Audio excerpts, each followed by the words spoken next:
The conference room fell silent as Counselor Thane displayed the tactical map.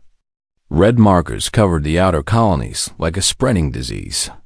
3 worlds lost in 14 days. The Velix coalition had never seen anything like this. Ambassador Na studied the hologram with careful eyes. She was human, representing Earth at the coalition headquarters. For 20 years, humans had been part of the galactic community, but they were still considered newcomers, young, inexperienced. Older races smiled politely at Earth's enthusiasm, but rarely took humans seriously. Thane's translator device made his clicking sounds into words. Ambassador Na, we must speak plainly. The Krell swarm is unlike anything we have faced. They do not negotiate. They do not stop. They simply take what they want. Commander Day stood beside Na, his military uniform crisp and formal. He was Earth's military liaison, though most coalition members thought the title was mostly ceremonial. What military could humans possibly have? They had only left their solar system 40 years ago. Show us the attack patterns, they said quietly. Another council member, a tall being with blue skin, manipulated the display. They strike fast. 300 or 400 ships at once. Our colonies have maybe 30 defense platforms each. We are traders and explorers, Commander, not warriors. Na watched the simulation play out. The Krell ships moved with precision, overwhelming each target through pure numbers. What about your fleet? Thane's shoulders sagged. The gesture was universal, even across species. The fleet looked the same everywhere. We have 47 ships. Most are cargo vessels we converted. We tried to defend the 3rd colony. He paused. 13 ships went. 4 came back. The room grew colder. Na exchanged a glance with Day. His face showed nothing, but she knew him well enough. He was calculating, measuring, thinking. The Krell will reach Velix Prime in 30 days. Thane continued. Maybe less. We are evacuating civilians, but there are billions on the capital world. We cannot move them all in time. What do you need? Na asked.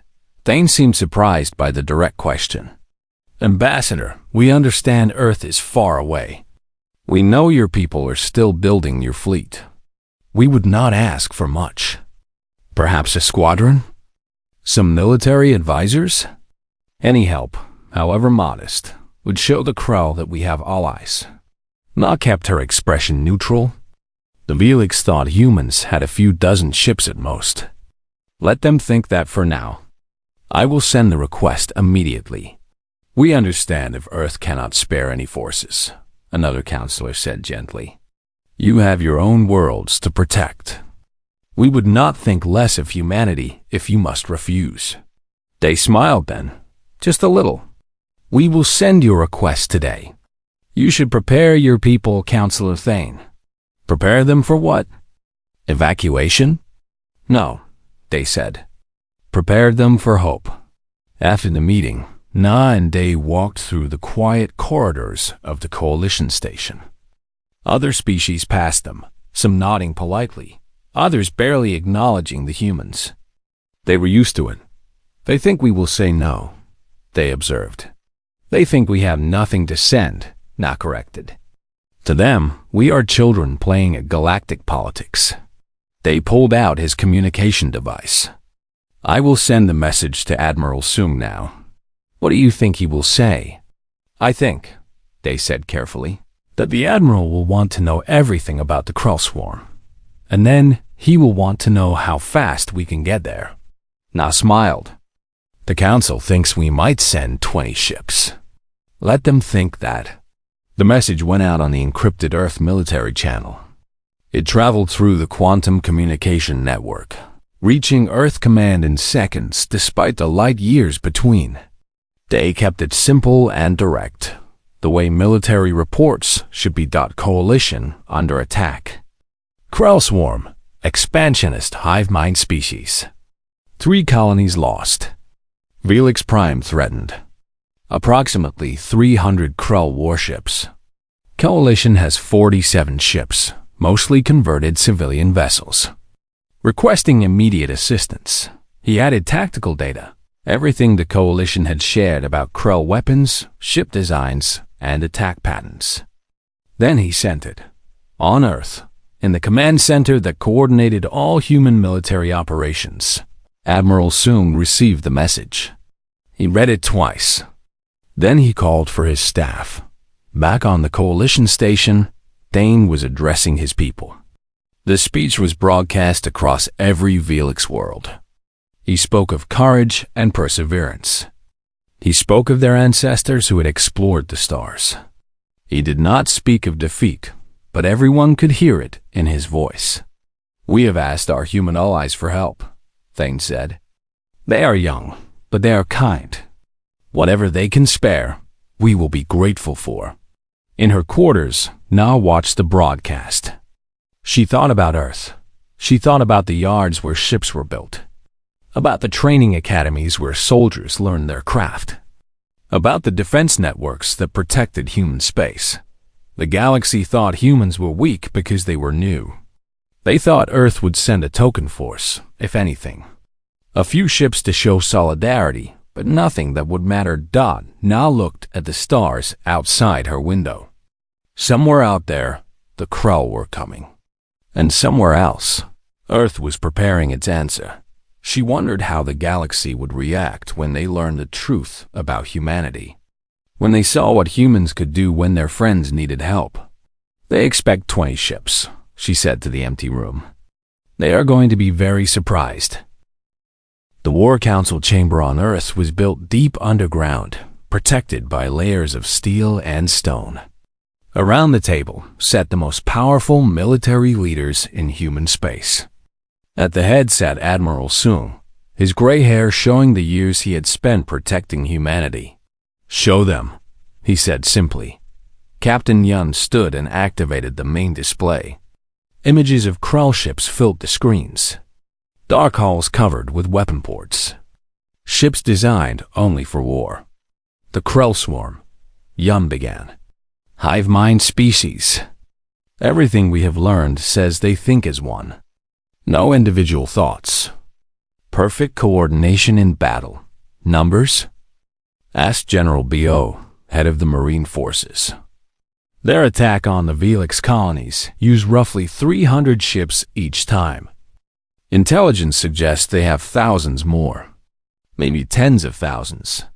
A murmur went around the table. Admiral Soong held up his hand for silence. "Continue, Captain." Yun changed the display to show a star map. "The Velix Coalition is here. Earth is here.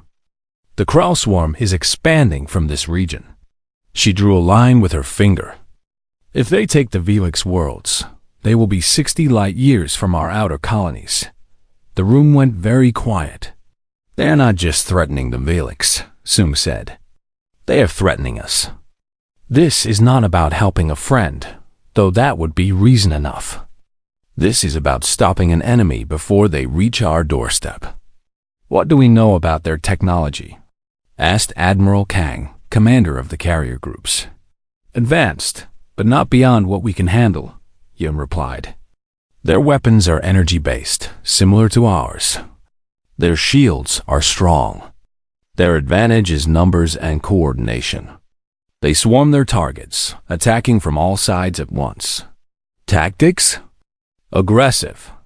They do not retreat unless completely destroyed. They do not fear death because they do not understand it as individuals. The hive is everything." Soong looked around the table. "Recommendations?" "We cannot ignore this," Bio said immediately. "If they take Velix space, we will be next. Better to fight them there than here." "Agreed," said Kang. "But how many ships do we commit?" "A battle group? 2. Soong leaned back in his chair. "How many ships do we have available, Captain Yun?" "Total Earth Defense Force numbers 847 combat vessels, sir. That includes battleships, carriers, cruisers, destroyers, and frigates." We also have 312 support ships. And if the Krell decide to push past Velix space toward Earth, how many ships would we need to stop them? Yun did not hesitate. All of them, sir. Maybe more. Soong nodded slowly. Then we send all of them now. We stop the Krell at Velix Prime. We show them that this direction is closed. We make it clear that any species under human protection stays under human protection. The council members looked at each other. It was unprecedented. The entire fleet sent to defend an alien species. Sir, Admiral Kang said carefully, the Velix are expecting maybe a squadron. 20 or 30 ships at most. If we send everything, it will change how the entire galaxy sees us. Good, Soong said flatly. The galaxy thinks we are children. They think we are harmless. They are wrong on both counts. It is time they learned. The Krell outnumber the Velix 10-1, General Bo pointed out. They will not expect us to match their numbers. Soong smiled, and it was not a kind smile. We will not match their numbers, General. We will exceed them. Orders went out within hours. Across human space, ships received the call. Crews rushed to their stations. Supplies were loaded. Weapons were checked and rechecked. On Mars, the Third Fleet began departure procedures. Near Jupiter, the Seventh Fleet broke orbit. Around Saturn, carrier groups launched their fighters for combat readiness drills. Every major human world contributed ships. It was the largest military movement in human history. At the Coalition Station, Ambassador Na received another visitor. Councillor Thane looked even more tired than before. 2 more colonies fell, he said without greeting. The Krell are ahead of schedule. I am sorry, Na said, and meant it. Your Commander Day said help was coming. Ambassador, I must ask directly. Is Earth sending ships? We will not be offended if the answer is no. We understand you must protect your own people first. Na looked at the alien counselor with sympathy. He expected disappointment. He had lived through so much loss already. What was one more? Help is coming, she said firmly. I promise you, counselor. Earth has not forgotten your request. How many ships? Thane asked quietly. 10? 20? We will be grateful for any help, truly. Na considered her words carefully. More than 20. Thane's expression brightened slightly. 30 ships? That would be wonderful. Combined with our fleet, we might actually have a chance. Counselor, Na said gently, I need you to do something for me. When the Earth fleet arrives, I need you to trust them. No matter how strange our tactics seem. Can you do that? Of course. But Ambassador, when will they arrive? Soon. Our ships are fast. What Na did not say was that the entire Earth Defense Force was already moving. 847 warships, crossing the distance at maximum speed. They would arrive in 23 days, long before the Krell reached Velix Prime. Thane left, looking slightly more hopeful. Day emerged from the next room where he'd been listening. He thinks we are sending 30 ships, Day said. Let him think that for now. The surprise will be better this way. The Krell are moving faster than expected. They want to crush the Velix before any help arrives. Na looked at the tactical display on her wall. Red markers showing Krell positions. Blue markers showing Velix worlds. And now, moving in from the edge of the map, a massive formation of green markers. The Earth fleet. They will not make it in time, Na said. We will be there first. They nodded. And then the Krell will learn something new. What is that? That humans keep their promises. All of them. Every single ship. The Krell swarm emerged from hyperspace like a dark storm. 300 warships, each one bristling with weapons. They formed up in perfect formation, moving as one mind because that was exactly what they were. The Hive had come to take Velix Prime and nothing would stop them. On the Coalition command station, alarm shrieked. Counselor Thane ran to the operations center, his heart's pounding. He had known this moment would come, but knowing did not make it easier.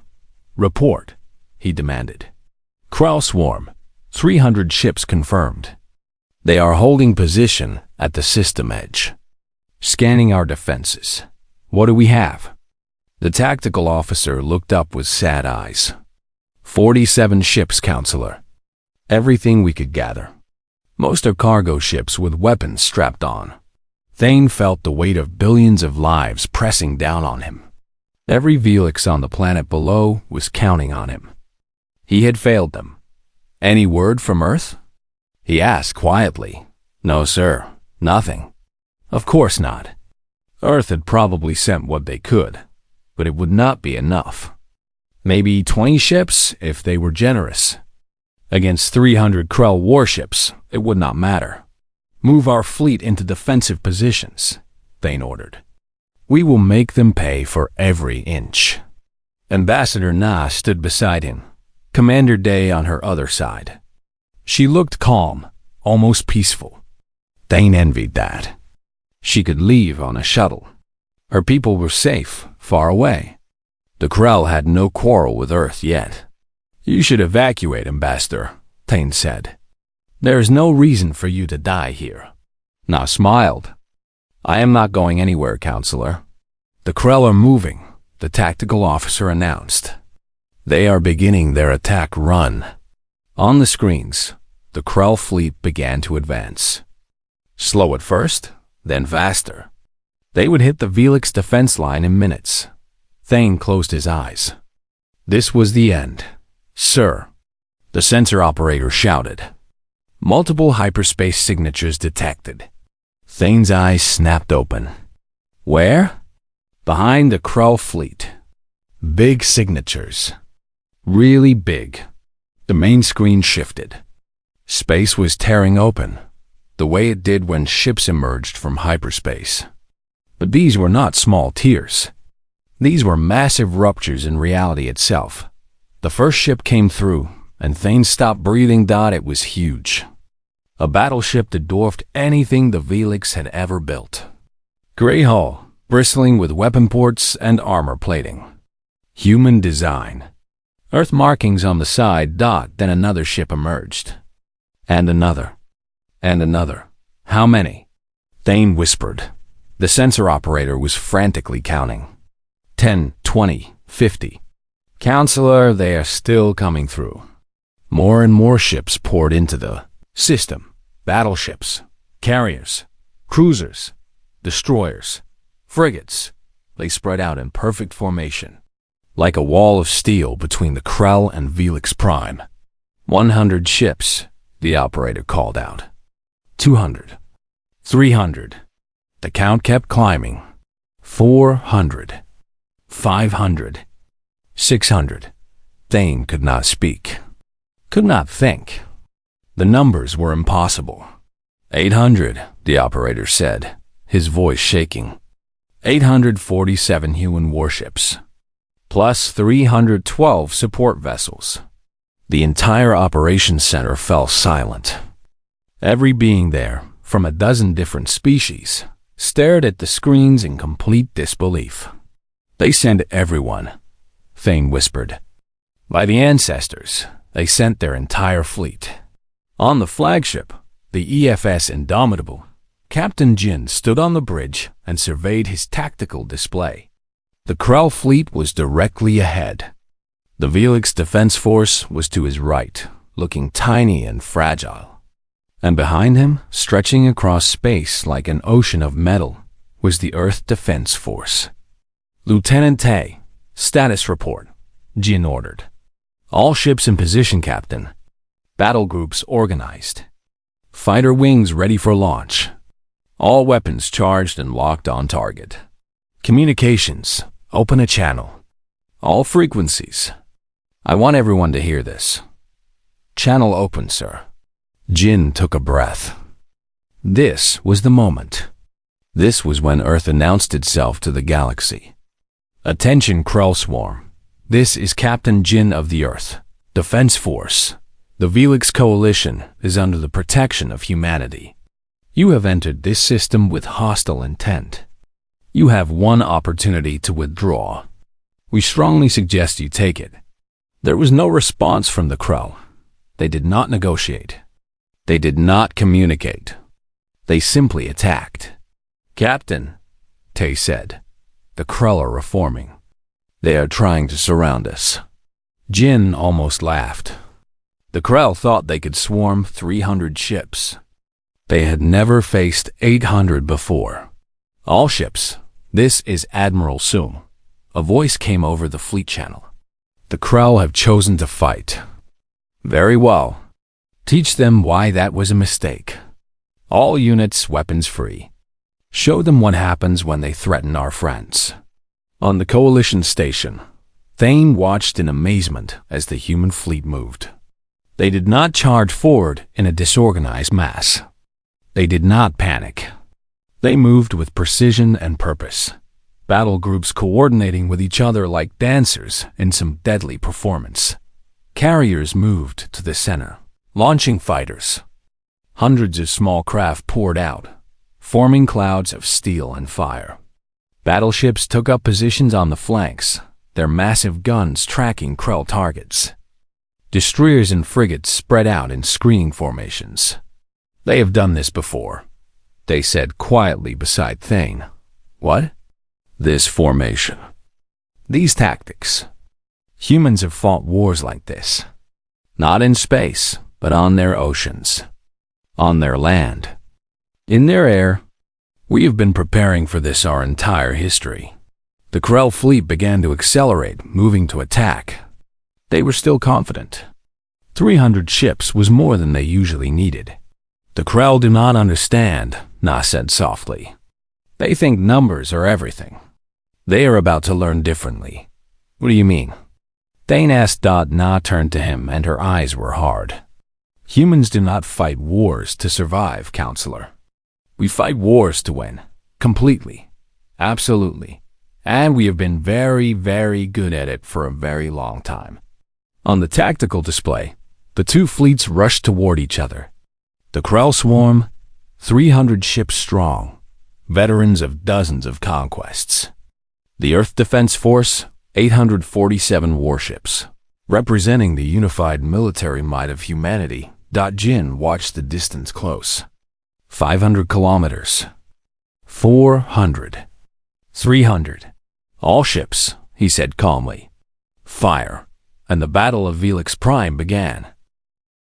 The first volley from the human fleet lit up space like a new sun. Thousands of weapons fired as one, and the Krell swarm learned what coordinated firepower truly meant. 20 Krell ships simply ceased to exist, vaporized before they could even react. On the Indomitable, Lieutenant Tay called out targets with calm efficiency. Krell Command Node identified. Sector 7, Ship Designation Alpha 1. Marking now. Captain Jin nodded. All battleships in range, focus fire on Alpha 1. Destroy that command node.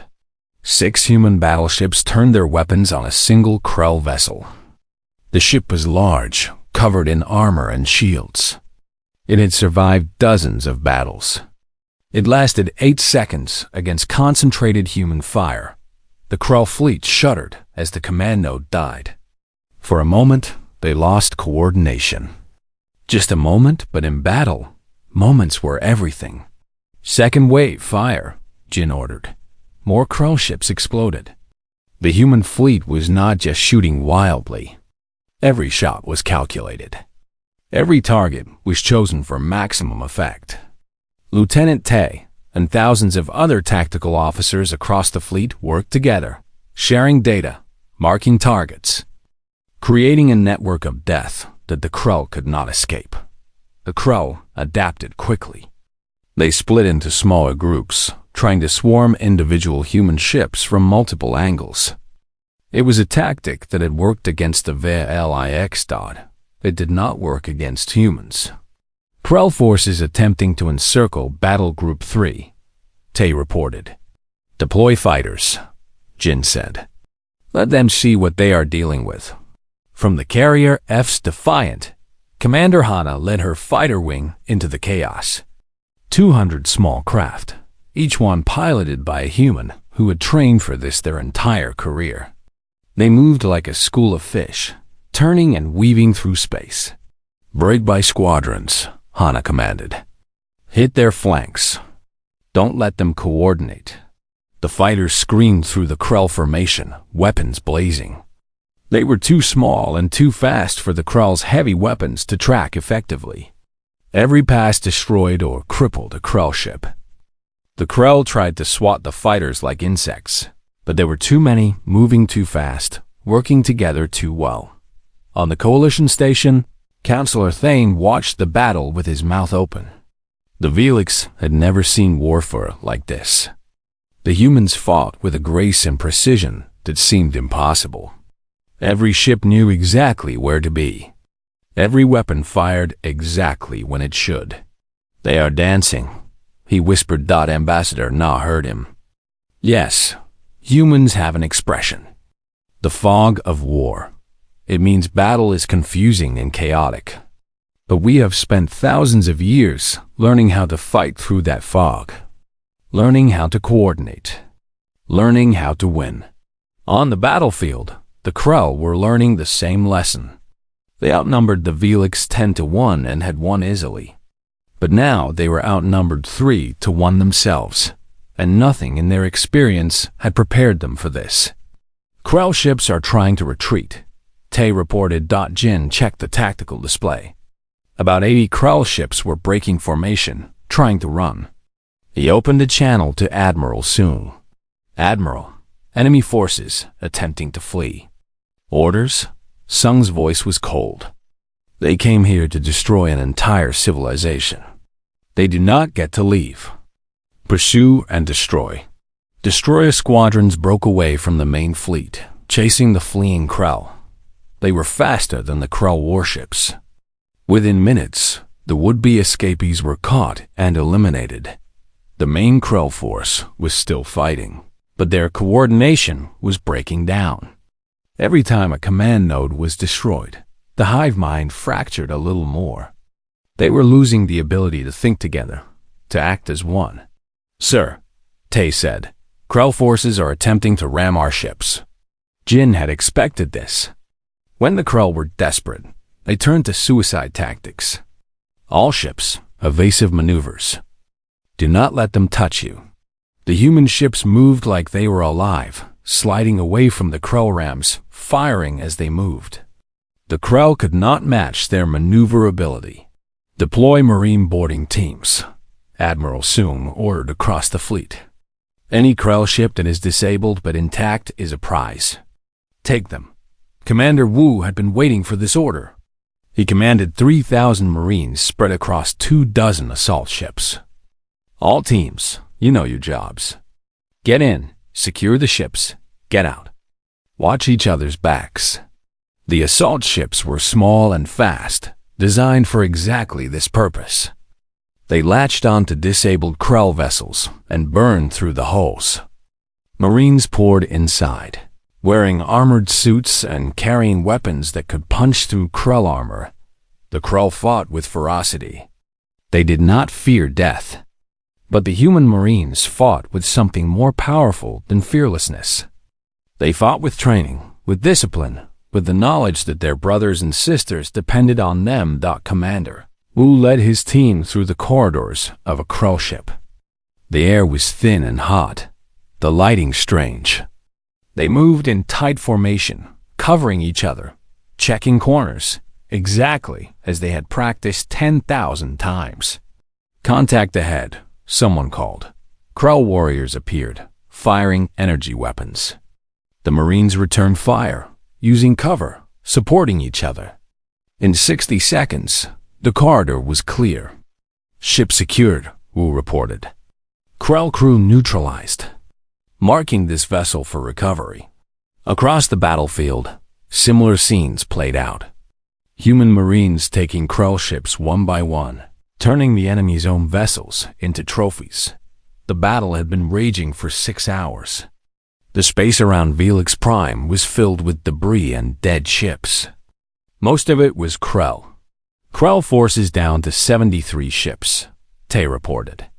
They are falling back to a defensive formation. Captain Jin studied the display. The Krell were beaten, but they were still dangerous. Do we have surrender protocols for the Krell? No, sir. Intelligence says they do not surrender. They fight until destroyed. Jin shook his head. Such a waste. Then we will accommodate them. All ships, final assault.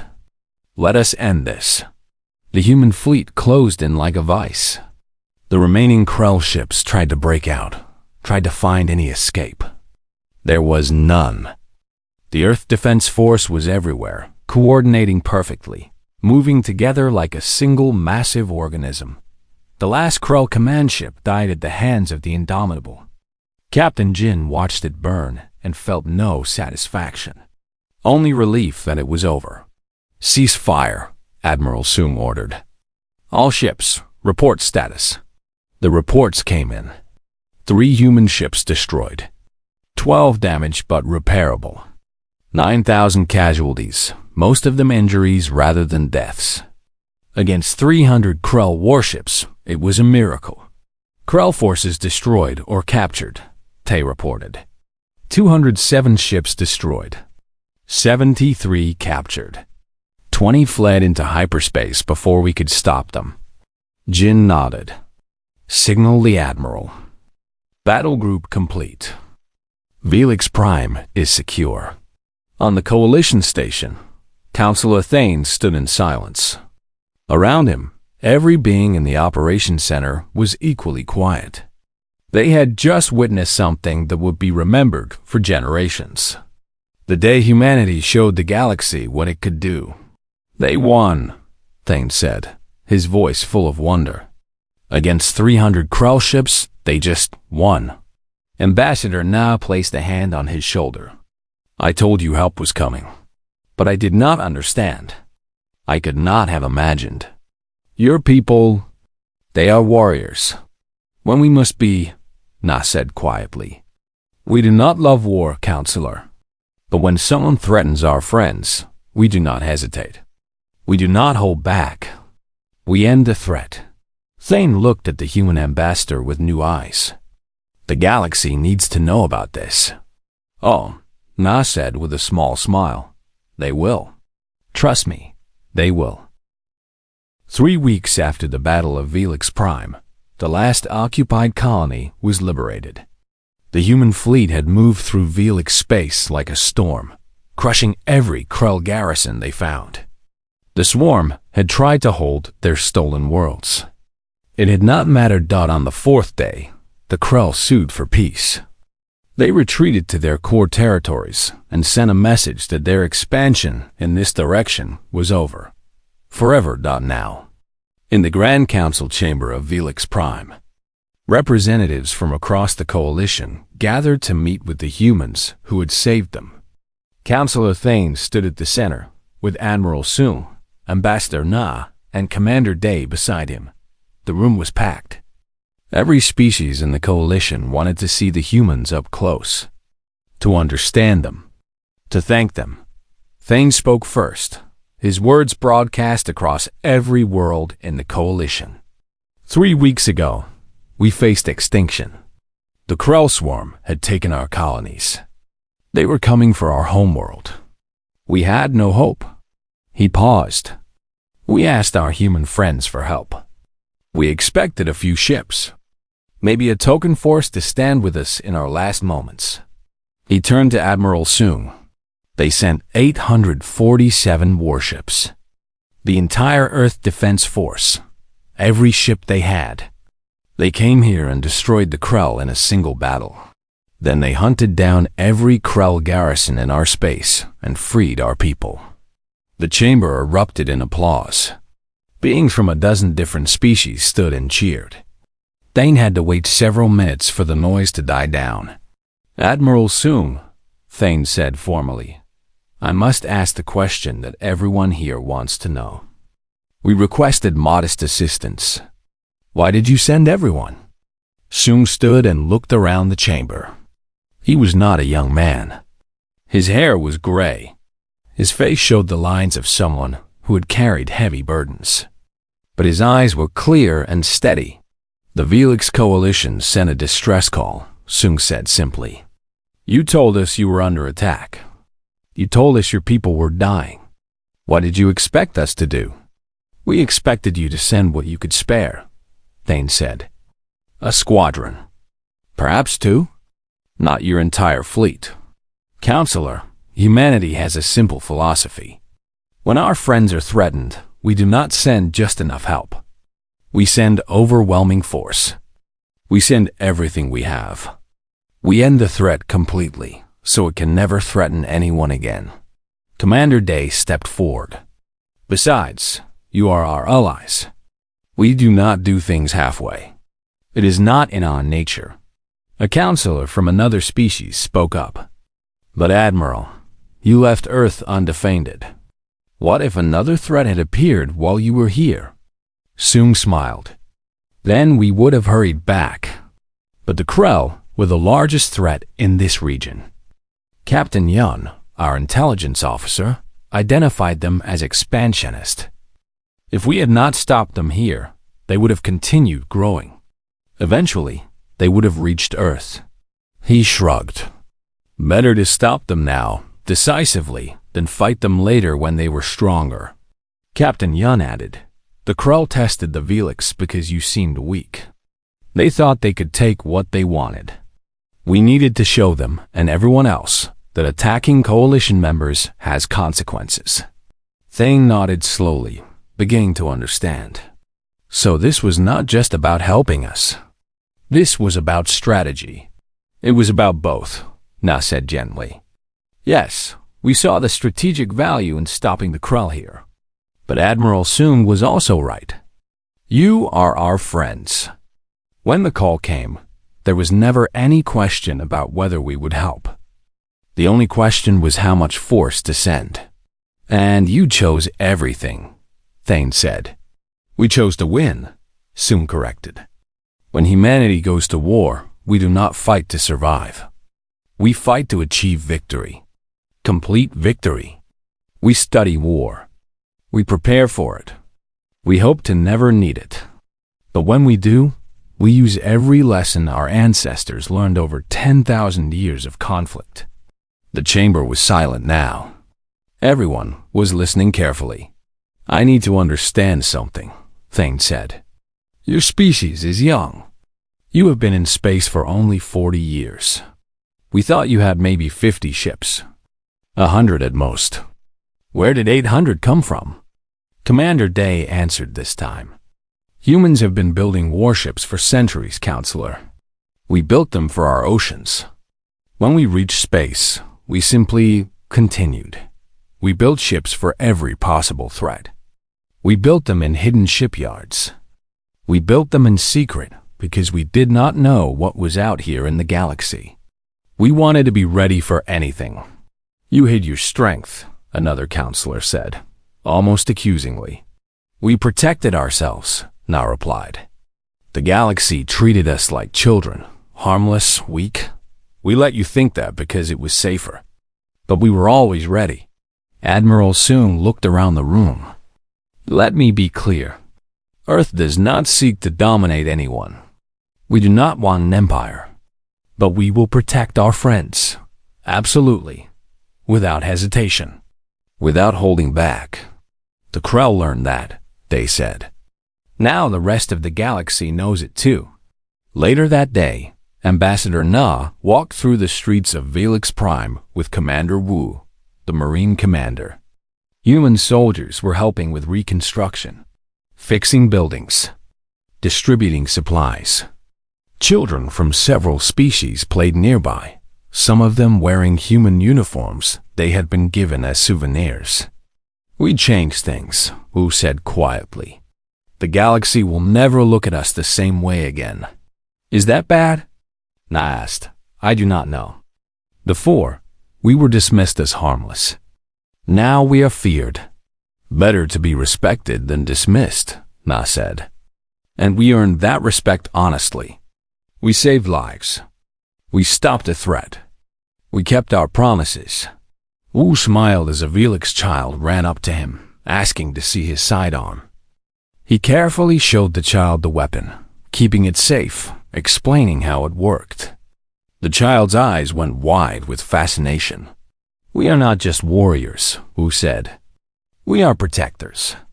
Yes, Na agreed. And now the galaxy knows that too. In the council chamber, Thane was meeting privately with Admiral Sung and Captain Yun. On the table was a proposal. A formal military alliance. Thane read, "The Velix Coalition and the Human Federation mutually supporting each other in defense and security." "If you will have us," Sung said. Thane laughed. "Admiral, after what you did for us, we would be honored. But I must ask one more thing." "Yes?" "If we need help again in the future, will you send your fleet?" Sung looked at him seriously. "Counselor, next time you need help, just ask. Do not be surprised when we show up with everything we have. That is who we are. That is who we will always be." Thane signed the alliance agreement. Then Sung signed it. Two species, bound together now by more than just words. Bound by shared blood. Shared sacrifice. Shared victory. As Sung left the building, he found Commander Day waiting outside. "The news is spreading, sir. Every species in the galaxy has heard about the battle. They are all talking about humanity. What are they saying? They are saying that humans protect their own, and that we define our own very broadly." Sung smiled. "Good. Let them know. Let everyone know. If you are humanity's friend, you are protected. If you threaten humanity's friends, you will face the consequences. The Krulls certainly learned that. So will anyone else who needs the lesson." Far away, on Earth, the news was being celebrated. Humanity had fought its first major space battle, and won, decisively. The politicians talked about alliances and strategy. The military talked about tactics and logistics. But ordinary people talked about something simpler. They talked about how, when friends needed help, humans had not hesitated. They had not calculated the cost. They had simply gone. All of them, together, on Velix Prime, as the sun set over the reconstructed city. Ambassador Na stood with Counselor Thane and watched the human fleet preparing to leave. Not all of them. Battle Group 7 would stay as a permanent garrison, a promise made real. "Will we see you again?" Thane asked. "Of course," Na said. "We are allies now. More than that. We are friends. What is the difference?" Na smiled. "Allies share interests. Friends share values. Humanity values loyalty, Counselor. We value keeping our promises. We value protecting those who cannot protect themselves. Those values will not change." As the human ships began their departure, lighting up the sky with their engines, Thane thought about the future. The galaxy had changed. Everyone knew about humanity now. Knew what they could do. Knew what they would do for their friends. The age of underestimating humans was over. The age of understanding had begun, and that understanding was simple. When humanity makes a promise, they keep it. When humanity offers friendship, they mean it. And when humanity says they will help, they do not send the squadron. They do not send a fleet. They send everyone.